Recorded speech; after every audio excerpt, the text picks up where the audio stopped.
আসসালামু আলাইকুম, সবাইকে তুরিন কিচেনে জানাই স্বাগতম। আশা করি সবাই ভালো আছেন। আজকে আমি আপনাদের করে দেখাতে যাচ্ছি নারকেল বাটা দিয়ে কাকরোল ভুনা। এর জন্য আমি দেখতে পাচ্ছেন কাকরোল নিয়েছি।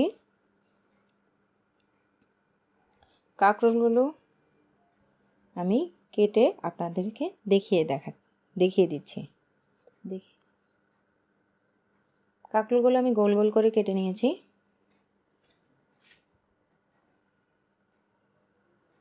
এর জন্য আমার লাগছে 1 কাপ পেঁয়াজ,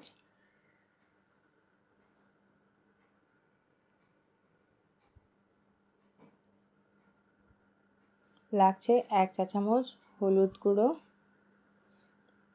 হাফ চা চামচ মরিচ গুঁড়ো,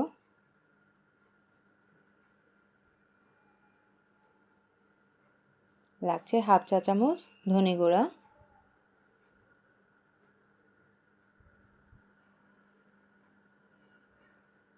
এখন সবগুলো উপাদান আমি একটু পানি দিয়ে মিশিয়ে রাখবো। কড়াইতে আমি তেল দিয়ে দিয়েছি। তেল গরম হয়ে আসলে আমি এখন পেঁয়াজগুলো দিয়ে দিব।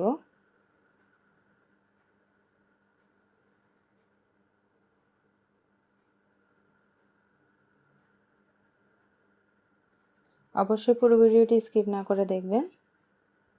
আর আমার চ্যানেলটি যারা সাবস্ক্রাইব করেননি এখনই সাবস্ক্রাইব করে নিন। পাশে থাকা বেল আইকনটি ক্লিক করতে ভুলবেন না, নতুন নতুন ভিডিও আপডেট পেতে পারেন।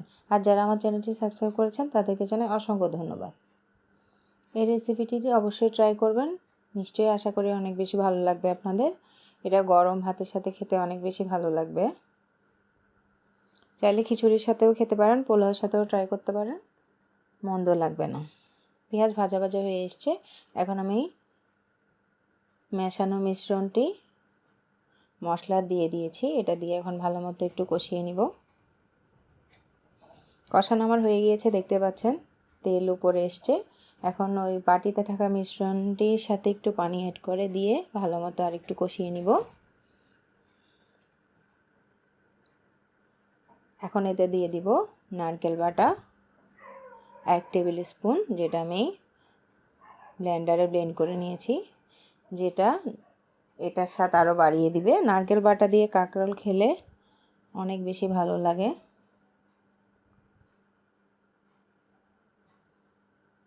এটি একটি ইন্ডিয়ান ডিশ। এখন এতে দিয়ে দিচ্ছি কাকরোল।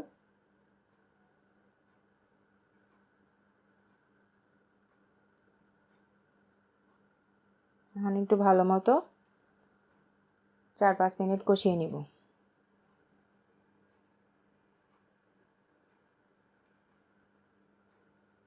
আপনারা আর কোন ধরনের রেসিপি চান অবশ্যই আমাকে কমেন্ট বক্সে জানাতে ভুলবেন না।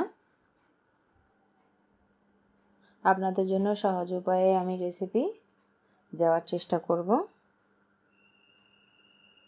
আর আমার ভিডিওটি ভালো লাগলে লাইক কমেন্ট শেয়ার করতে ভুলবেন না।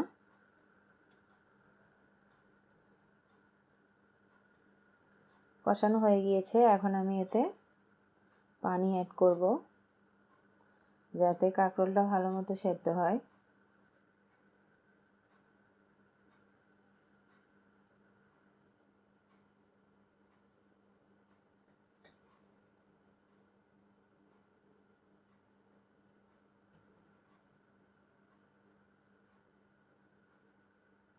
আমি এখানে 2 কাপ পানি অ্যাড করেছি। দেখতে পাচ্ছেন সেদ্ধ হয়ে গেছে 3-4 মিনিট পরে।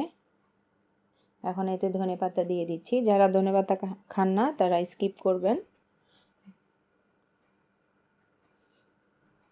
কত সুন্দর ভুনা, রসালো কাকরোল ভুনা নারকেল বাটা দিয়ে। অবশ্যই ট্রাই করবেন। ধন্যবাদ।